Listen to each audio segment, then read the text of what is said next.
दास नवमी निमित्त नाशिकच्या आगर टाकळी येथील गोमय हनुमान मंदिर रामदास स्वामी मठात भाविकांची प्रचंड गर्दी, महिलांचा मोठा सहभाग। 12 वाजता गोमय हनुमान मंदिर महाआरती, दिवसभर विविध धार्मिक कार्यक्रमांचे आणि समाजोपयोगी उपक्रमाचे आयोजन करण्यात आले होते। ऐतिहासिक काळात राष्ट्रभक्ती आणि राष्ट्रनिर्मितीसाठी युवा शक्तीला प्रोत्साहित करण्यासाठी बल उपासनेची देवता हनुमान मूर्तीची स्थापना करून विविध ठिकाणी मठ स्थापन करून या मठातून तत्कालीन जनतेला आणि राज्यकर्त्यांना परकीय शक्तीविरुद्ध लढण्यासाठी रामदासांनी धर्माच्या मार्गातून प्रेरित केले। त्यासाठी त्यांनी देशभर प्रवास करून उभारलेल्या अनेक मठांपैकी आणि मारुती मंदिरांपैकी पहिले असलेले गोदावरी आणि नासर्डी नदीच्या तीरावरील हे गोमय हनुमान मंदिर ऐतिहासिक आणि अनेकांच्या श्रद्धेचा विषय आहे। रामदास स्वामींनी या मठामध्ये अनेक वर्ष तपश्चर्या करून धर्म आणि राष्ट्रनिर्मितीचे मोठे कार्य केल्यामुळे या मठाला विशेष महत्त्व आहे। सातारा जिल्ह्यातील सज्जनगड पाठोपाठ नाशिक जवळच्या टाकळी येथील मठाचा महिमा अवर्णनीय आहे।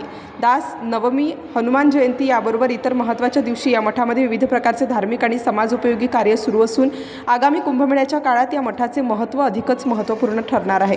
आज दास नवमीच्या दिवशी सकाळपासून रात्रीपर्यंत भजन, कीर्तन, प्रवचन, भक्तिगीत, विविध धार्मिक कार्यक्रम आणि रक्तदान शिबिर, आरोग्य शिबिर यांसारखे विविध सामाजिक उपक्रम सुरू राहणार असल्याची माहिती विश्वस्त अर्चना राजेकर आणि अन्य मान्यवरांनी दिली। Star news bureau, Nashik.